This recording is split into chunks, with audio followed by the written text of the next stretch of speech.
brings supplies to the war-torn country. Brian Grove, who volunteers for the Kent Community Health NHS Foundation Trust, is on a trip to deliver an ambulance from Sittingbourne to Odessa. The trip is labelled Mission Blue Lights, and Brian actually keeps a video diary of his journey on YouTube. Ludmilla has brought us to the council offices here and as you can see, it's been severely damaged with rockets which have come through the walls, which is not surprising because if you look over there, across the river, there are the Russians and they are still firing at us today. Now, Brian joins us live from Ukraine this morning. Brian, I hope you're safe, a hero in so many senses. Where are you at the minute? Hi, right at the moment I'm in Mykolaiv, and just out of interest, I've got thick socks on, not slippers. I'm sure you'll need them. It must be very chilly in Ukraine at the moment, no? Actually, right now, we've got a sudden comparatively warm spell from sort of Christmas and New Year. It's expected to get much, much colder, and before this sort of freak little spell of warm water, warm weather, it was down to minus 12 or below at night and wasn't even reaching as high as 0 during the day. So this is exceptional, but we're making the most of it while we can. Yeah, the weather, of course, when it's that cold, making everything which is difficult even more difficult. And how dangerous is it for you, Brian? I mean, are you hearing bombs and shells and things? Well, on that video, which incidentally has been slightly re-edited since because you heard the name of the village accidentally dropped out, but on that video you can actually hear shelling in the background, and there were other sort of artillery fire which isn't on the video, which was in the background. People sort of say, oh, you're a hero, but to be honest, the real heroes are the people who actually stay out here all the time on the front line. I'm sort of based in Mykolaiv, which is 50 miles from the front line, where some of the worst atrocities of the war happened earlier in the war. Yeah. And when you see some of the things which have gone on out here, you can't sit back and do nothing. Yeah. I mean, when I delivered the ambulance to the hospital at Kherson, the maternity unit had been bombed 2 days before I got there. In fact, it had been completely destroyed. And some of the doctors were telling me, you know, some of the medical staff are living in basements there because it's too dangerous to live in Kherson, and that's the main city in that area. You know, that's what it's like. Yeah, yeah. And the village I was at when that rocket attack came on that video, that village is basically full of old people. They're not military targets. You know, this isn't a war, this is terrorism. It's barbarity for barbarity's sake. Goodness. And when did you first think, okay, I can't sit back, I've got to do something? Obviously now you're there, you can see the need and you're living it yourself, but there must have been a moment here in Kent in the UK where, I mean, did the penny suddenly drop, or was it sort of a gradual feeling?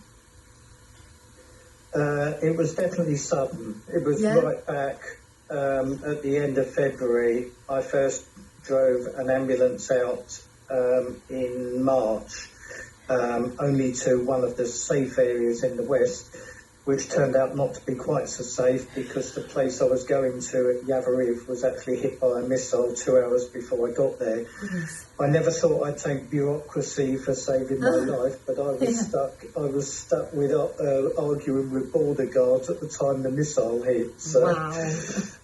Goodness, that's a close shave. Yeah, it's happened a few times now, actually. I don't know whether to be thinking I am very lucky because I keep arriving at places after missiles have hit them, or whether I'm a jinx because if you know I'm going to a place, better get out because a missile's going to hit. I think the truth is there are just a lot of missiles, yeah. That probably sums it up, actually. The ambulance, this latest ambulance trip, the ambulance I picked up from York, loaded it up in London, and we drove down through Rotterdam, Berlin, Krakow, picked up an extra generator there and came across the border. The biggest problem actually was getting across the border. For some reason, the previous incredibly cooperative Polish border guards have changed, and they make it as difficult as possible now to get anything across.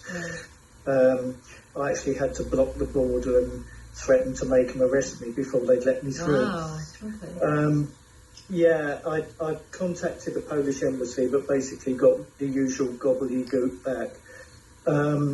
Anyhow, we got to Ukraine, went first to drop off some things at Odessa, then came to Mykolaiv, and then handed over the ambulance in the hospital at Kherson, which is still operating despite being partially destroyed.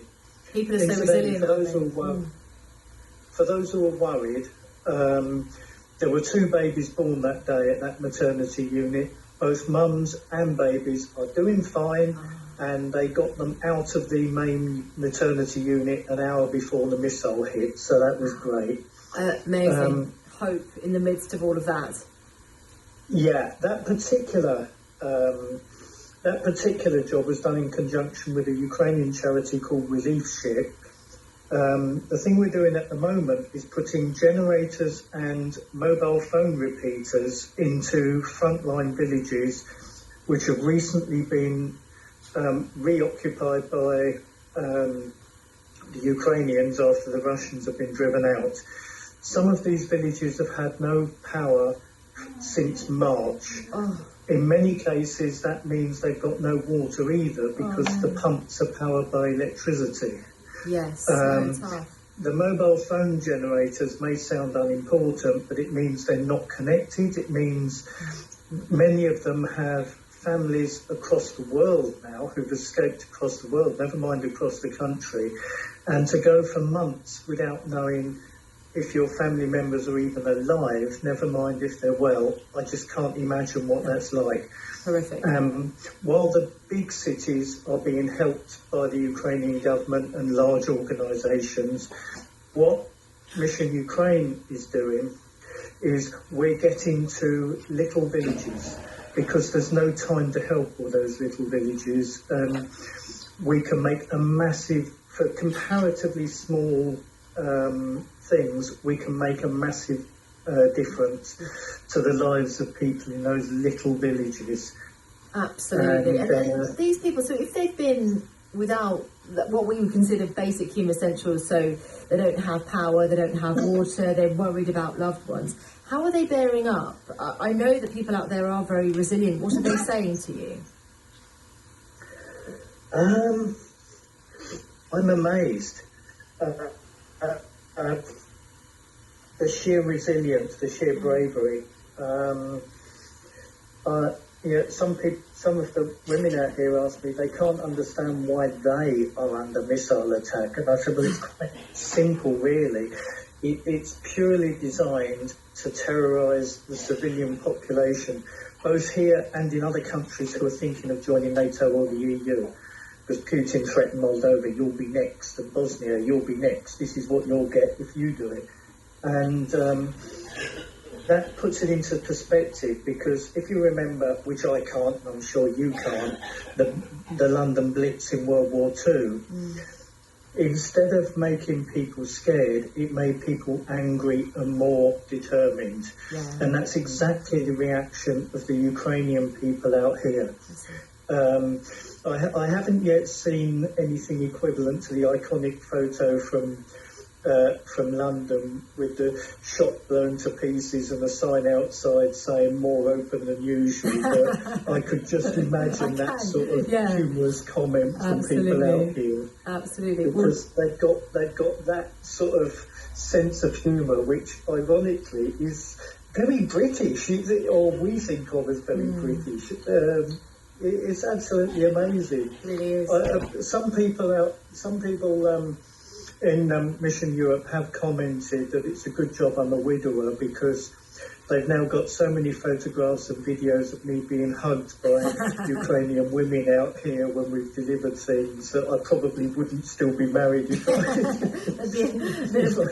green-eyed monster going on. Yeah, listen, Brian, thank you so much for sharing your story, and stay safe. Good luck with the rest of your journey. We're all thinking of you here at BBC Radio Kent, and please do come back and talk to us again and tell us how it's going. One thing, do ask people to follow us on Mission Ukraine UK or Mission Blue Light, and if they subscribe, if we get enough subscribers, YouTube actually starts paying a bit of money. It's only a little bit, but every little helps when we're trying to get generators and things.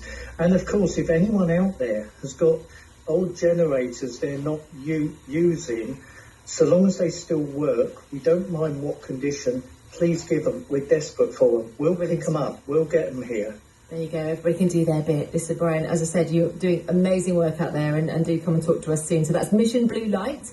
Go and follow them on YouTube, and actually when you're there, you can see all the videos that Brian and I were talking about, which really highlight the plight of the people and why those supplies are so crucial right now. That's Brian Grove then, who's in Ukraine. We'll watch the situation globally, of course, as the war progresses very carefully here at the Wake Up Call. Now, on the way, we are getting you fit for 2020.